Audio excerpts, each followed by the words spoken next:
girl, welcome or welcome back to the channel. If you are a returning subscriber, thank you so much for being here. And if you aren't one yet, I hope this video will convince you to become one and join the club. Make sure to leave a like down below if you enjoy and leave a comment with your thoughts as well, because I always love reading them and hearing what you guys think. Alright, so without any further ado, today I wanted to talk about something that I think has been weighing on a lot of content creators' minds, just because it has such an effect on us and how we have to create content in order to keep up with YouTube. And that effect is, of course, the TikTokification of YouTube. But to understand this whole effect on YouTube, we have to go back a few years to 2019, when of course the internet was a very different place.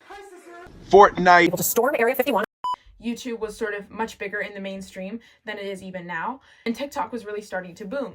And so at this point, YouTube decided, you know what, we have to jump on this traction. We have to start developing something that can mimic TikTok's success, so that way we can really keep people hooked and coming back to our app, just like they're going back to TikTok. So this, of course, led to the development of YouTube Shorts, which was released in parts of India in 2020, and then the US in July of 2021.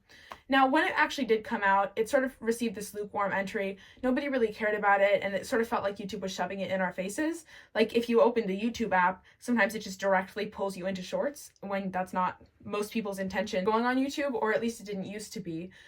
Now it's sort of the biggest alternative to TikTok, but I'll talk about that later. So Shorts were introduced and really heavily pushed into the YouTube space, to the point where it sort of became necessary to make Shorts in order to succeed on YouTube. And if you don't make Shorts now, YouTube sort of kind of pushes you out of their algorithm and doesn't necessarily show your videos to your demographic as much anymore. Now, the reason that YouTube did this is actually kind of interesting. Because TikTok appeals so much to sort of 13 to 25-year-olds, Gen Z, and younger millennials, YouTube really wanted to capture this audience back into YouTube, because 13 to 17-year-olds are one of the most important demographics for social media services to obtain and keep, because we're the ones that then end up watching the videos, getting advertising, and then going on and buying those products and continuing to use the social media later in life. So basically it affects us the most, and so that's who they really market social media to the most, because we end up being the biggest consumers of that social media and of the ads that were shown.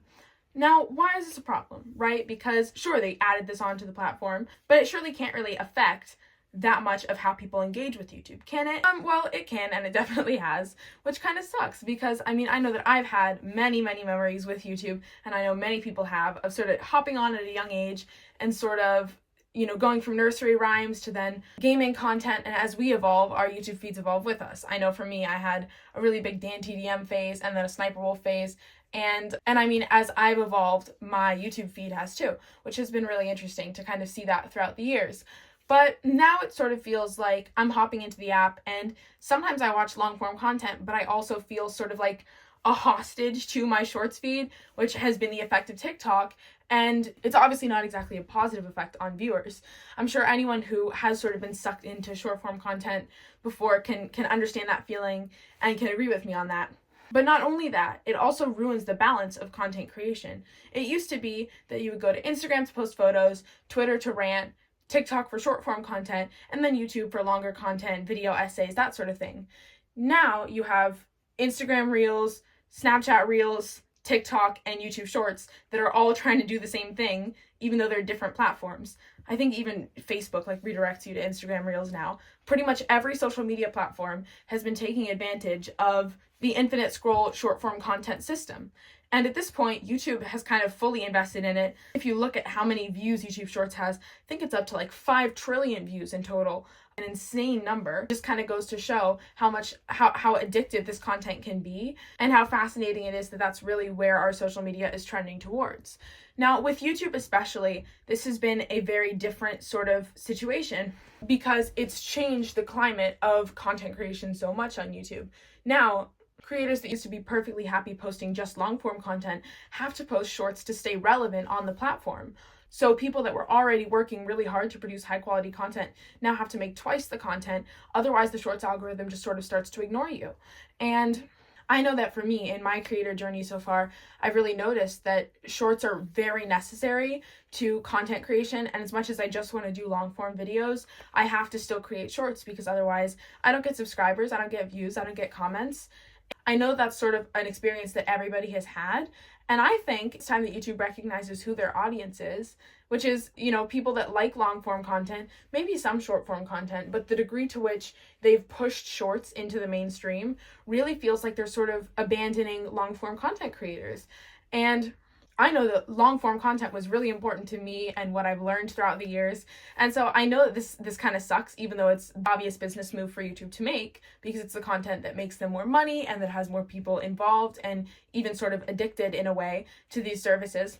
And that's why we see so many social media companies making this move, because it hooks viewers in a way that is unique to short form content. So as I said before, each social media platform used to kind of have its own thing, and you would have them all, so you could sort of experience each of those different things.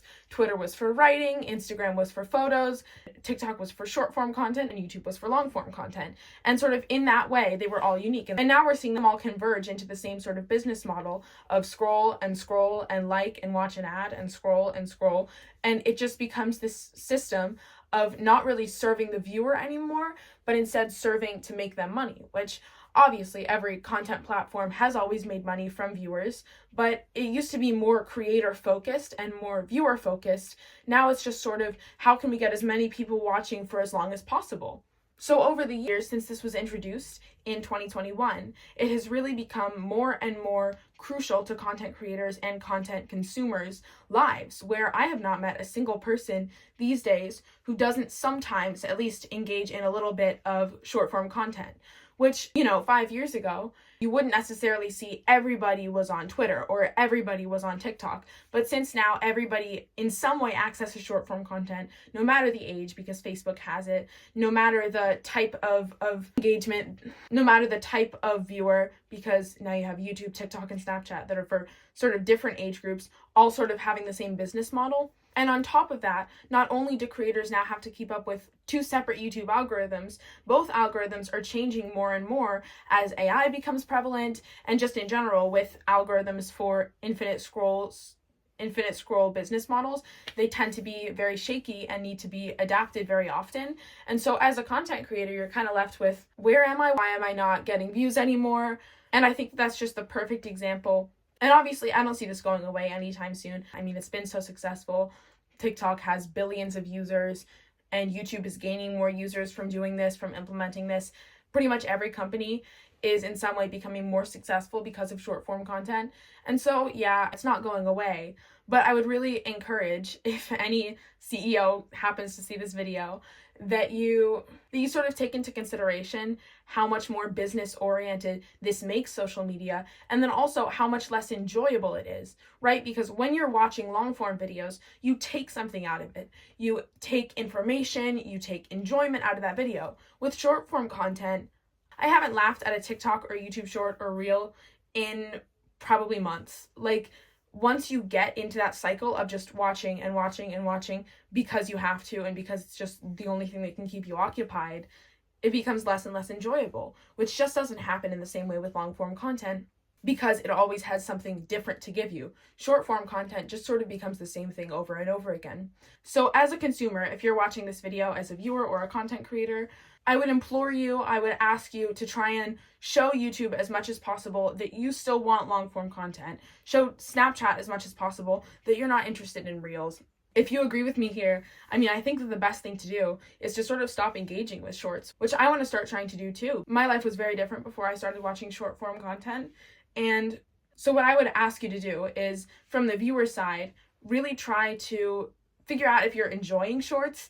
And if you're not, I mean, just stop watching them. And as a content creator, really think, is this video that I'm going to make going to put value into someone else's life? Or is it just going to be another little blip on someone's phone that they're going to scroll by or watch or like? You know, will it actually have value like long form content does and used to? Oh my gosh, it's like blizzarding outside. I'm sorry. But as I was saying, really try to engage in content that, really try to only create and engage in content that you think other people will enjoy. And I mean, at the end of the day, really look into yourself and think about like what is valuable to you and what is helpful. And especially if you're younger, I mean, just recognize that YouTube and just recognize that these social media platforms are targeting you and they're trying to get you invested in scrolling. And once you recognize that, I think a lot of the fun of it is taken out, because you realize that it's just a corporate trying to hold on to your attention. And I mean, that's just a really important thing to recognize. Like, the TikTok team doesn't care about your enjoyment. The YouTube Shorts team doesn't care about your enjoyment.